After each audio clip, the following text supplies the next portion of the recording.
Ok, je suis au montage et je me rends compte que j'ai oublié la bonnette sur le micro quand je suis parti faire du vélo.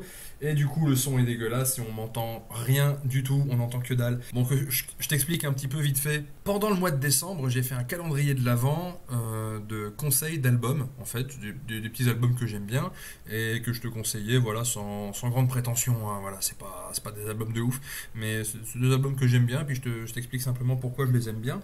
Et donc j'ai fait ça en story Insta pendant tout le mois de décembre, un par jour. Et je savais pas trop quoi sortir comme vidéo et je me suis dit que je pouvais réécrire toutes ces mini-chroniques et en refaire une vidéo avec 25 conseils d'albums que j'aime bien. Du coup, voilà, c'est ça que tu regardes. Voilà.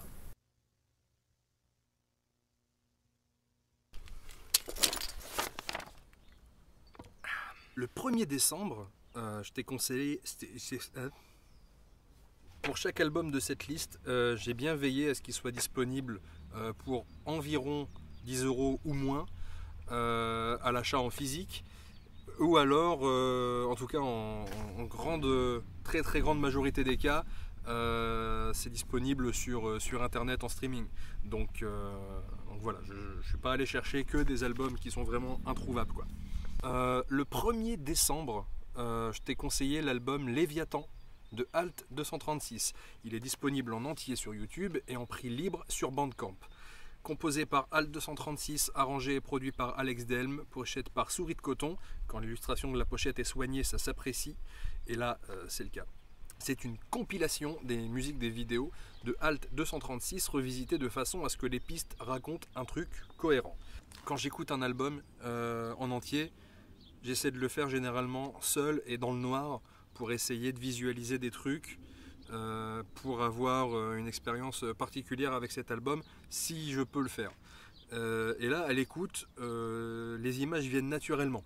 En ce qui me concerne, c'était des ascensions, des personnages, des lieux, un peu labyrinthiques, un peu compliqués. C'est un album qui invite à l'imagination en fait, qui laisse volontairement des espaces libres pour qu'on puisse les combler avec ses propres images, son propre maelstrom. On en sort avec une envie de combler des vides, justement. Une envie de créer des trucs, une dose de confiance en soi injectée directement dans le sang pour ajouter des trucs sur ses toiles, sur ses pages blanches, sur sa piste MP3 ou sur sa chaîne YouTube, du coup. Le 2 décembre, je t'ai conseillé la bande-son du jeu vidéo Stubbs the Zombie. C'est disponible au format CD sur internet, je l'ai vu à 8-9 € à peu près sur le site de la Fnac. Donc c'est la bande du jeu Stop the Zombie qui est sorti sur Xbox, PC et Mac. C'est une compilation de reprises de standards des années 50 dans des styles à première écoute variés. Le truc, c'est que c'est un album qui m'a fait de l'effet longtemps après la première écoute. Je l'ai d'abord écouté en jouant en jeu, normal, et c'est un jeu où tu contrôles un zombie, où tu dois contaminer le plus de gens possible. C'est super marrant, mais évidemment ça fait écho à des trucs pas super marrants en fait. Tu vas tout le temps manger des morceaux de gens, tu vas en démembrer. Bref, ça rend comique des trucs qui seraient abominables si tu les voyais en vrai, évidemment. Et il est là le vice, en fait. La BO est cool, donc tu la réécoutes après avoir joué. Et après plusieurs écoutes, tu te rends compte qu'il y a des effets là où conventionnellement on n'en met pas. Une batterie lente avec de la reverb, ça donne un ton très zombiesque au morceau, très lancinant. Et normalement c'est cool, mais quand c'est sur un morceau qui est censé être une balade romantique, le décalage peut te rappeler que là, t'es tout seul en fait. En pleine écoute, j'ai eu comme un frisson. Je me suis rappelé que je suis tout seul là maintenant. Et il n'y a pas beaucoup d'albums qui font ça. Le 3 décembre, je t'ai conseillé l'album High Times de Jamiroquai. C'est disponible en streaming sur YouTube et il est à 7 € sur Amazon. C'est un best-of de Jamiroquai de 92 à 2006, donc un best-of de Jamiroquai tout court. Pourquoi cet album ? Tout simplement parce qu'il a un goût de café glacé. T'as le principal du loustic, t'as la crème sur le dessus, t'as les glaçons par en dessous. Moi l'été j'ai un rituel, c'est le réveil en douceur, la préparation d'un café glacé façon Starbucks et la dégustation avec 2-3 biscuits. Cette dégustation elle se fait avec 2 conditions inviolables. Petit 1, ça se fait en slibard. Et petit 2, ça se fait avec de la musique funky fraîche. Du qui donne le sourire, du qui te fait te sentir comme Peter Parker dans Spider-Man 3 quand il a le symbiote et qui danse dans la rue en pointant les gens du doigt comme ça. Cet album il est parfait pour ça. T'as les morceaux Feels Just Like It Should, Corner of the Earth, Space Cowboy. Too Young to Die. C'est simple, j'ai l'impression que si je déprime en hiver, c'est juste parce que j'ai plus de Jamiroquai le matin. Le 4 décembre, je t'ai conseillé la bande-son du film The Mask. Alors je te préviens tout de suite, il va y avoir beaucoup de bandes-son là-dedans. C'est disponible en presque entier sur YouTube dans une playlist. Je ne l'ai pas trouvé à moins de 20 balles sur internet, mais après en easy cash tu peux le trouver fastoche. C'est un des tout premiers albums que j'ai écouté en boucle. D'une part parce que c'est une super compilation, et d'autre part parce que j'avais que 2 CD à cette époque. Rassure-toi, le deuxième n'est pas sur cette liste. C'est un album à l'image de son film, en fait, c'est un film de gangster pour enfants. T'as des gros cuivres, t'as des trompettes à sourdine. Quand ça doit être sexy, c'est à la limite du ridicule. Quand ça doit être grandiloquent, il y a des mecs qui gueulent. Tout est exubéré, tout est agrandi, exactement comme quand on met le fameux masque. En fait, cet album, c'est la BO des Sopranos, mais avec le masque dessus, quoi. Le 5 décembre, je t'ai conseillé l'album 4 du groupe Toto. 5 € chez Amazon et en entier sur YouTube. C'est le 4e album du groupe, produit par le groupe lui-même.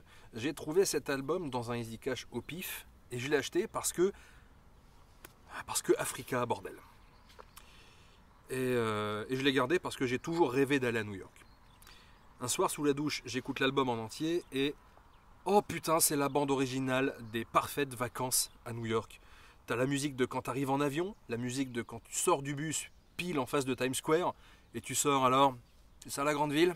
La musique de quand tu fais du shopping avec un t-shirt I Love New York avec une petite tache de sauce de hot dog achetée au coin de la rue. La musique de quand tu tombes amoureux à New York. La musique de quand tu rentres chez toi en avion en regardant par le hulot d'un air pensif. Et la musique de quand ton avion fait une escale par le continent africain parce que Africa, bordel.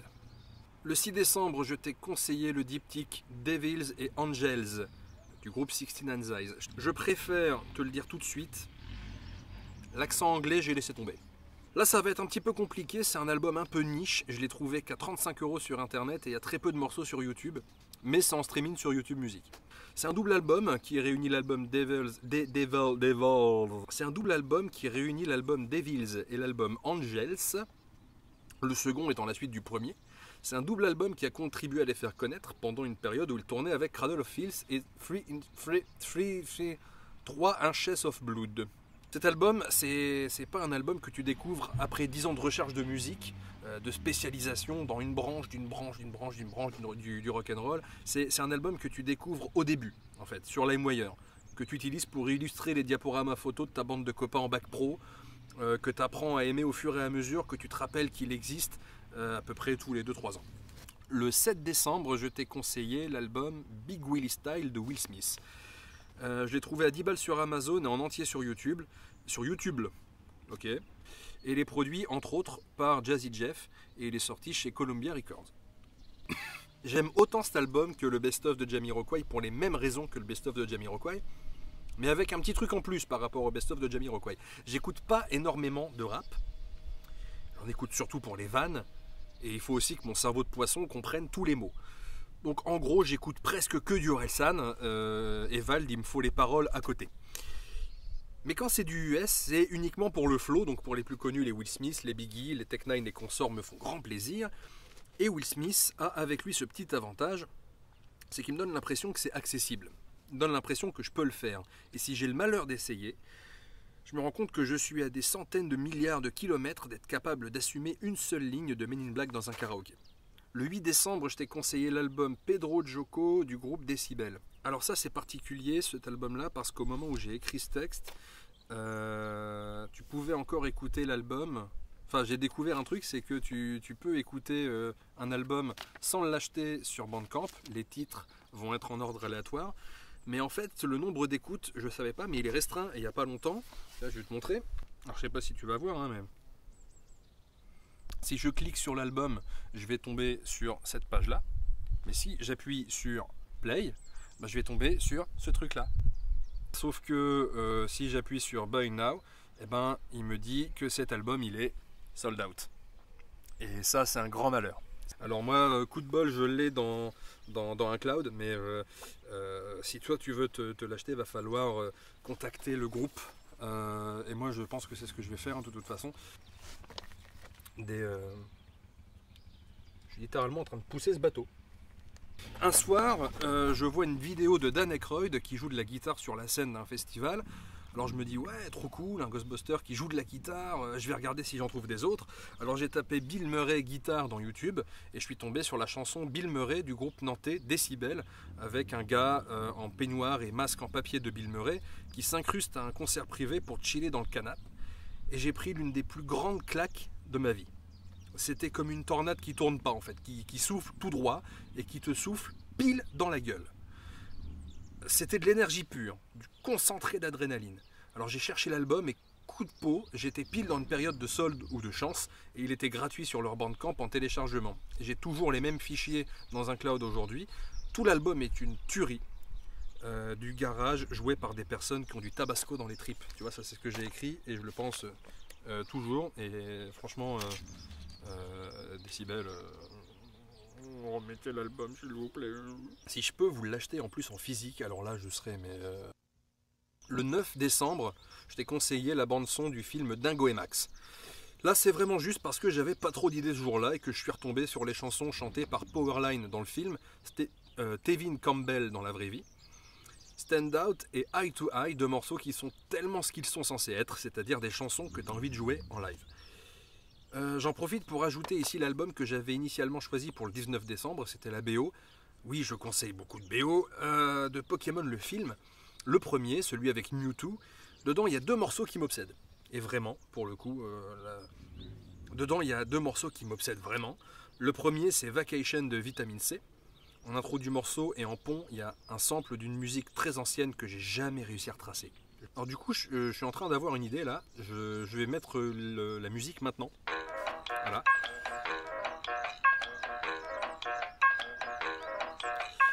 Et du coup, comme ça, si je me fais claim, j'aurai au moins une piste pour aller rechercher l'album. Et puis là-bas, c'est très cool dans ce morceau aussi. Et le deuxième morceau, c'est surtout une toute petite partie d'un morceau, c'est le générique du film. C'est le même que celui de la série que tout le monde connaît, Pokémon Attrapez-les tous. Et pour le film, il a été réinterprété par Billy Crawford. Donc déjà ça se déguste en salade. Hein. Et surtout le solo de cette musique. Ce solo, putain. C'est le tout premier morceau en fait qui m'a fait dire j'arrête d'écouter de la musique pour danser sous la douche, pour commencer à écouter de la musique pour danser sous la douche et aussi comprendre comment on peut être aussi stylé. Parce que c'est un solo, voilà, c'est un des premiers trucs qui m'a donné envie de jouer de la guitare. Donc j'ai beaucoup de fierté à le dire. Le 10 décembre, je t'ai conseillé l'album Fier et Susceptible de Yvan Le Bolloc et du groupe Ma Guitare, s'appelle Reviens. Sorti chez Crystal Records et disponible sur leur site pour 9 €. On peut éventuellement trouver des lives très mal filmés. Mais par contre, il y a un très sympathique making-of de cet album qui est disponible sur YouTube. Et je te le conseille. C'est très très rigolo à voir. C'est un groupe que j'ai découvert sur scène. J'avais vu dans la programmation de la salle de concert du coin que Yvan Le Bolloc allait jouer un concert dans quelques jours. J'ai pris des places sans me poser de questions, sans chercher à écouter la musique avant d'y aller. Et le soir venu, j'ai découvert la rumba gitane. C'est une branche de la musique manouche très ensoleillée. C'est un spectacle avec moitié chanson, moitié sketch. À un moment, Yvan Le Bolloc se balade dans le public pour faire manger du hérisson aux gens. Devinez sur qui c'est tombé. Devinez qui a dit dans le micro de Yvan Le Bolloc « Tiens, c'est un goût de bœuf ». Devinez qui a insisté en répétant « Non, mais je vous jure, ça n'a pas une tête de hérisson, on dirait vraiment du bœuf ». Et à la fin du spectacle, pendant les dédicaces, le groupe m'a reconnu. Je leur ai acheté un CD et Yvan me l'a dédicacé en écrivant pour Ray et sa sœur Gina. Pour que ça fasse Regina, comme la pizza. Véridique. Le 11 décembre, je t'ai conseillé l'album Dance of Death de Iron Maiden. Je l'ai trouvé à 6,88 € sur Amazon, il est sorti chez Columbia Records. 11 jours que j'ai attendu pour te mettre un album de métal. Je l'avais en cassette, celui-là je l'écoutais sur mon baladeur à l'époque où tout le monde avait un MP3 et que je comprenais pas du tout où est-ce qu'on pouvait trouver des musiques à mettre là-dedans. J'étais un ado aussi largué qu'un daron. Ouais. Et en fait à l'époque des MP3 j'écoutais beaucoup ce qui se passait en radio. À l'époque c'était Eminem, il venait de sortir 8 Mile et c'était genre complètement ouf. Sauf qu'au même moment j'avais plus de console de jeu. Et je me tenais au courant de ce qui se passait sur la PlayStation grâce à un copain qui enregistrait des VHS de lui en train de jouer au Tony Hawk. Et me demande pas comment il faisait, j'en savais rien, mais j'avais des dizaines de cassettes qui me donnaient l'impression que je jouais quand même un petit peu à la console. Et les bandes son de Tony Hawk, c'était des AC/DC, des Motorhead, des Ramones et des Iron Maiden. Et un jour, ce même pote me dit « Hey, mon grand frère, il a un CD de Iron Maiden. Est-ce que tu veux que je te fasse une cassette audio ?» Évidemment, mec.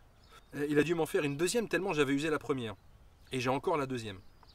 À l'époque, je mettais déjà beaucoup d'images sur ce que j'écoutais. Je voyais facilement des scènes de bataille, de guerre, de soldats qui écrivent des lettres. Et ben, j'avais pas visé à côté parce que plus tard, en cherchant les paroles des morceaux, j'ai découvert le morceau Passchendaele, pour pas le nommer, qui parle exactement de ça.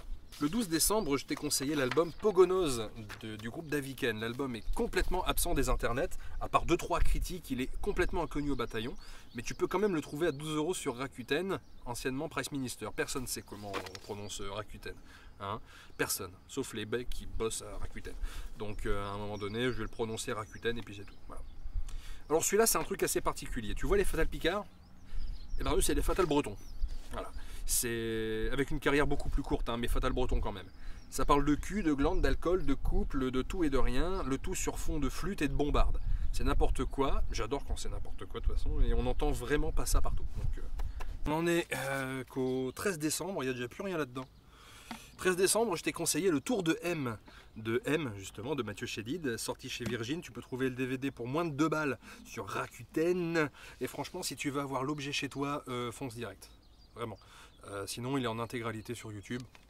Fonce direct, vraiment. Seul album live de cette sélection, mais je tenais quand même à en mettre un parce qu'un album qui se regarde, c'est pas souvent que ça nous arrive. Et là, c'est vraiment pas dégueulasse. C'est mon deuxième concert préféré, tout simplement. Le premier étant le live à Donington de AC/DC. Donc ça met déjà la barre vachement haut, hein, t'as compris.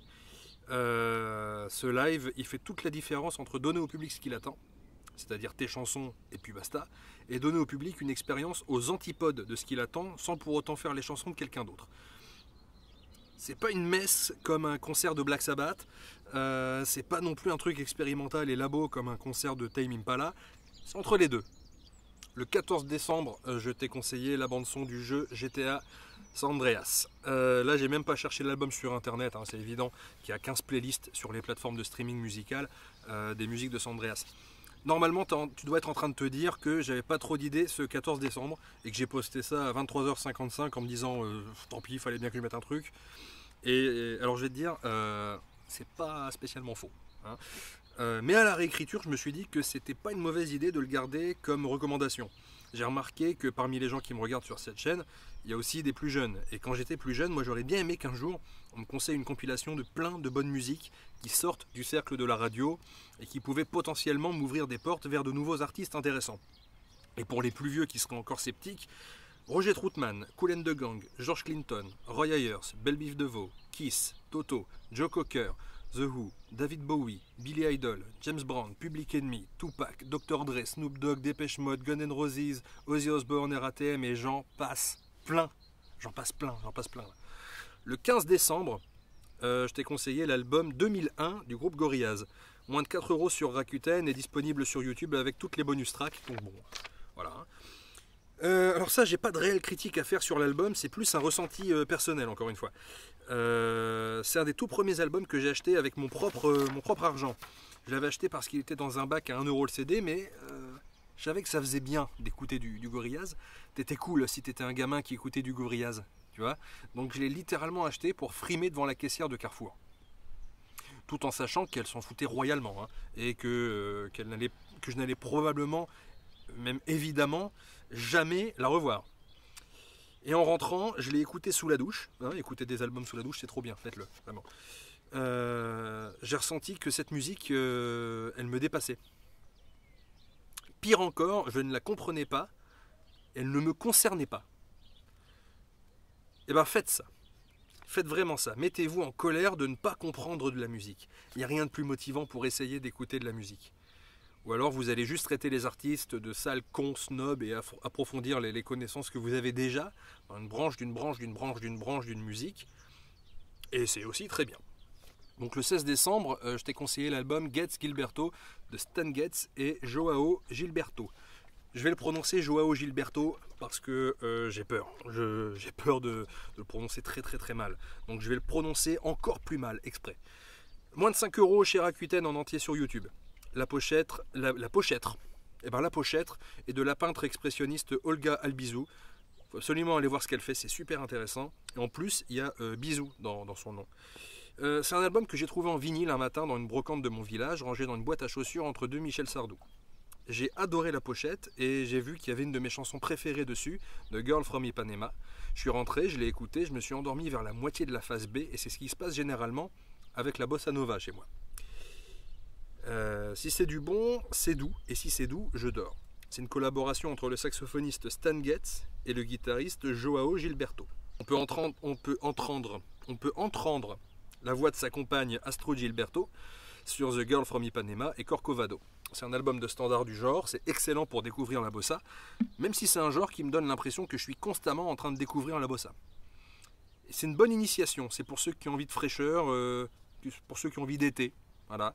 Et le reste, si tu aimes bien cet album, il va venir naturellement en fait. Le 17 décembre, je t'ai conseillé l'album Première Consultation de Doc Gineco. L'édition du 20e anniversaire est à 11 € sur le site de la FNAC et tu peux le trouver en intégrale sur YouTube. C'est un des albums de rap français le plus vendu à ce jour. C'est une pièce intéressante comme album. Déjà, à l'époque de sa conception, tout le monde était sur des boîtes à rythme. Et lui, il a carrément imposé à sa maison de disques que tout soit joué en live. Donc il est allé l'enregistrer dans un studio à Los Angeles avec Ken Kesey comme ingé son, qui va venir de temps en temps jouer sur les synthés. Cet album, il contient énormément de choses. C'est très sensuel, c'est très G-funk, c'est très californien, c'est très représentatif de son époque et de sa géographie. Je vous conseille surtout l'édition 20e anniversaire parce qu'elle contient une version de Nirvana au piano.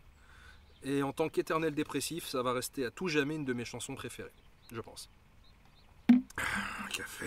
Le 18 décembre, je t'ai conseillé l'album, la bande originale du film Coffee par Roy Ayers. C'est trouvable à 15 boules sur internet minimum, donc on va éviter de l'acheter en physique. Par contre, il est trouvable en entier sur YouTube. Coffee, c'est un film pilier de la Blaxploitation. Le cinéma d'exploitation, c'est un truc qui me passionne, donc on va éviter d'en parler maintenant parce que c'est pas le sujet et j'aurai jamais assez de batterie sur la caméra. Mais l'album en lui-même, on peut en parler. Ça ressemble à une bande originale de porno des années 70, dans laquelle les musiciens ont oublié qu'ils jouaient pour un boulard, et ils ont commencé à jouer pour eux. Et ça s'est transformé en concert de free jazz qui fronce un peu les sourcils. T'as des sonorités qui font penser à de la basse fretless et du clavier Fender Rhodes, qui sont les meilleurs instruments du monde après le kazoo. T'as des thèmes hyper sexués et des thèmes qui font penser à des courses-poursuites à pied à Miami. Donc c'est un truc à écouter si on aime les pornos vintage. Le 19 décembre, je t'ai conseillé l'album Too Low for Zero de Elton John. J'ai trouvé à 9,35 € sur Amazon et à moins de 3 € sur eBay. Écrit par Bernie Taupin, qui est un parolier britannique. 17e album de Elton John. C'est un album qui contient tout ce que j'aime chez lui. C'est de la motivation en MP3. C'est l'essence de ce que je vais ressentir plus tard avec la bande originale du Roi Lion. Un sentiment que tu vas faire des grandes choses, peu importe de là où tu pars.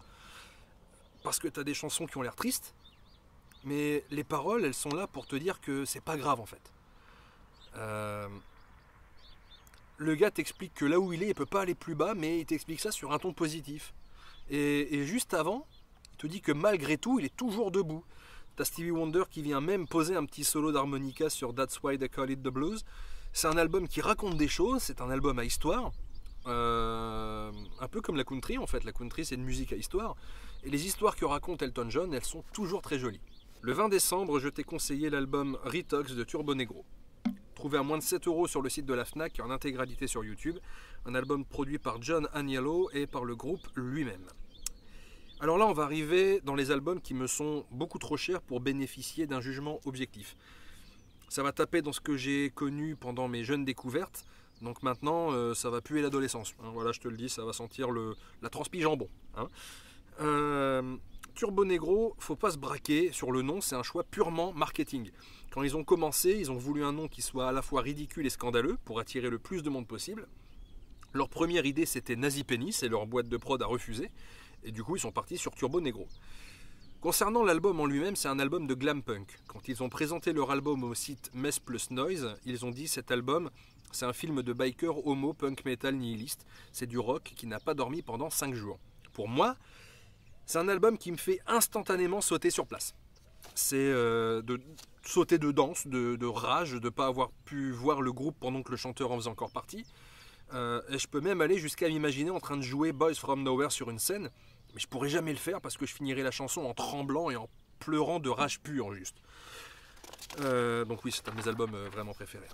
Le 21 décembre, je t'ai aussi conseillé Party Animals du même groupe, trouvé à moins de 8 € sur un site qui s'appelle Momo X Shop. et sinon il est en entier sur YouTube. Là c'est exactement pareil que pour l'album d'avant, mais en puissance 1000. Hein, et avec en plus le clip de Eye on the Crime, Eye on the Crime. Le 22 décembre, je vous ai conseillé l'album I Get Wet de Andrew WK, trouvé à moins de 6 € sur Rakuten et en entier sur YouTube. Et là, pour le coup, si vous ne devez retenir que 2-3 conseils de cette vidéo, c'est à partir de maintenant qu'il va falloir être attentif. Hein. Ces 3 derniers, ouais, à fond, à fond. Andrew WK, c'est un cas à part entière. Il y a énormément à dire sur lui. Déjà, il range lui-même sa musique dans la case disco metal festif. Voilà. Juste avec ça, normalement, je viens de capter ton attention. Sur la pochette, on peut le voir tout palo avec le nez qui pisse le sang. C'est une pochette qui avait fait polémique parce que ça faisait soi-disant l'apologie de la coke. La vérité, c'est que Andrew WK voulait montrer sur cette pochette ce qu'il ressentait après une fête. Donc pour illustrer ça, il s'est assis devant un appareil photo et il s'est lui-même cassé le pif avec une brique. Voilà. La fête chez Andrew, c'est toute une philosophie. Hein. Ouais. Musicalement, c'est simple. Tu vois la seconde la plus tarée de la fête la plus tarée que tu n'aies jamais vécue? Eh ben, tu multiplies l'effet que ça t'a fait par 1000 et tu convertis en MP3. Chaque chanson est une ode à la fête. Il le dit lui-même, les titres des chansons c'est Party Hard, hein, la fête dure, Je transpire, Prêt à mourir, La fête jusqu'à vomir, On veut du fun, et j'en passe plein. En fait, pour Andrew WK, la fête c'est pas la détente. Hein. Non, c'est une revendication. Il peut manifester dans la rue pour avoir plus de fêtes. C'est une valeur, c'est vital. Il meurt s'il n'y a plus de fête, en fait. Si tu as l'occasion, en plus de toucher la version japonaise de l'album, tu vas avoir accès à 2 pistes bonus, dont We Want Fun, une de mes chansons préférées, qui est la chanson phare de Jackass le film. Va voir le clip qui a été fait pour ce film, justement. Je peux pas te donner un meilleur exemple de ce qu'est Andrew WK. Le 23 décembre, je t'ai conseillé l'album Volume 1 de CKY. Je t'ai trouvé sur YouTube l'album en entier et à moins de 2 € sur Amazon, donc là c'est du bon plan, là c'est vraiment du bon plan. Là on reste dans le mood Jackass, hein, vidéo de la famille Margera sur VHS, c'est toute une ambiance et pour cause le batteur du groupe n'est autre que Jess Margera, le frère de Bam Margera. Sur la page Wikipédia de l'album, sous le nom du groupe, il y a écrit Alternative Rock, Stoner Rock, Alternative Metal et Post-Grunge. Moi, je crois que le genre musical de CKY, c'est du CKY. Ils font partie de ces groupes, à mon sens, qui ne rentrent pas dans une case. Pas parce qu'ils font de la musique trop pleine d'influence ou parce que leurs chansons sont trop variées, mais parce qu'ils sont les seuls, à ma connaissance, à faire ce son-là et à produire cette ambiance-là. Par exemple, Mathieu Chédid, il fait pas du rock ou de la funk ou des ballades ou je sais pas quoi, il fait du Mathieu Chédid. Et quand on va écouter un nouvel album de M, on n'y va pas comme on va écouter un nouvel album de Motorhead par exemple. On y va pour se faire surprendre tout en retrouvant la personnalité de Mathieu Chédid. Et bien là c'est la même chose. C'est exactement la même chose. J'adore mettre en scène dans ma tête les musiques que j'écoute. Et avec Volume 1, c'est presque impossible pour moi. La musique vient déjà avec ses propres images. C'est tellement précis que le film de l'album est déjà presque réalisé. Voilà, quoi vous dire de plus? Les morceaux qui me touchent le plus, c'est Knee Deep, Lost in a Contraption, Disengage the Simulator, et surtout 96 Quite Bitter Beings, le morceau que tout le monde connaît, et qui nous ramène directement à l'époque des manettes de PS2 dans les sacs de cours. Ce genre de sac de cours avec plein de pins et de patchs, et voilà. Le 24 décembre, c'est Noël. C'est Noël, c'est le jour où tu as un chocolat plus gros que les autres jours parce que c'est le dernier et qui a un peu un goût de plastique parce qu'il est là depuis au moins 24 jours. Mais rassurez-vous, mon chocolat du 24 décembre, il goûte pas le plastique. Je vais te parler de 2 albums d'un coup. 2 albums qui ont à mon sens créé un genre musical et certainement mon genre musical préféré. On va reparler de cases un petit peu. Les groupes et les artistes qui jouent leur propre genre musical comme pour l'album précédent, c'est une chose. Les groupes et les artistes qui jouent un genre musical bien précis comme le heavy metal ou la synthwave ou quoi que ce soit d'autre, c'en est une autre. Mais les groupes et les artistes qui créent leur genre tout en restant sur leurs fondamentaux et qui du coup laissent la porte de ce genre suffisamment ouverte pour que d'autres puissent entrer dans ce monde, c'est la meilleure chose qui puisse arriver à la musique. On pourra dire ce qu'on voudra de AC/DC parce que c'est de AC/DC qu'on va parler. Oui, il a un public très Johnny, très veste en jean, très coupe-mulet, très c'était mieux avant, voilà. Oui, les paroles de 99% de leurs chansons, c'est de la chanson paillarde. Oui, je me ruinerai volontairement le portefeuille s'ils repassent en concert en France. Et j'irai probablement passer un moment pas ouf entre un groupe essoufflé et un public très lourdingue. Mais je m'en voudrais toute ma vie si le groupe venait à disparaître avant que j'ai le temps d'aller à un de leurs concerts /messe /spectacle. Bon, ces deux albums, il s'agit de Stiff Upper Lip et de Ball Breaker. Stiff Upper Lip, je l'ai trouvé à 9 € sur Amazon et en streaming sur Spotify, et Ball Breaker à 8 € sur Amazon et aussi en streaming sur Spotify. Le groupe, lui, il dit qu'il fait du rock'n'roll, point. Mais le groupe, il voit l'ensemble de sa carrière quand il dit ça. Si on prend seulement ces deux albums, on a un genre que j'appelle, moi, personnellement, le hard blues. Un hard rock, oui, mais qui n'est pas une violence. Et un blues, oui, mais qui n'est pas une complainte. C'est un hard rock qui est blues parce qu'il est entraînant, parce qu'il remue des épaules, comme ça, il te donne envie de danser, mais pas vraiment de danser, de dandiner. Il te donne un groove particulier, il n'est pas une montée en puissance, mais il te donne quand même des frissons. Et c'est un blues qui est hard rock parce qu'il a de la rocaille. Il parle de sexe, d'amour et de whisky, mais en le gueulant comme si c'était une manif. Il a de l'électricité dans la voix dès la première phrase, il a ses guitares qui bousculent sans te faire mal. C'est une musique qui m'est rentrée dans le cœur comme si elle avait toujours eu les clés, comme si j'avais toujours eu un son à l'intérieur et qui ne voulait pas sortir de peur de se faire moquer parce qu'il n'avait pas de revendication, si ce n'est celle de se battre pour être heureux. Je comprenais pas les paroles, mais elles avaient déjà un sens pour moi, même si c'est pas du tout ce qu'elles disent. La musique parlait à ma place et c'était la musique du film de ma vie. Un film où un gars se bat pour essayer d'être heureux, encore une fois. Et ben c'est ça mon blues à moi. Et c'est peut-être vraiment une complainte en fait.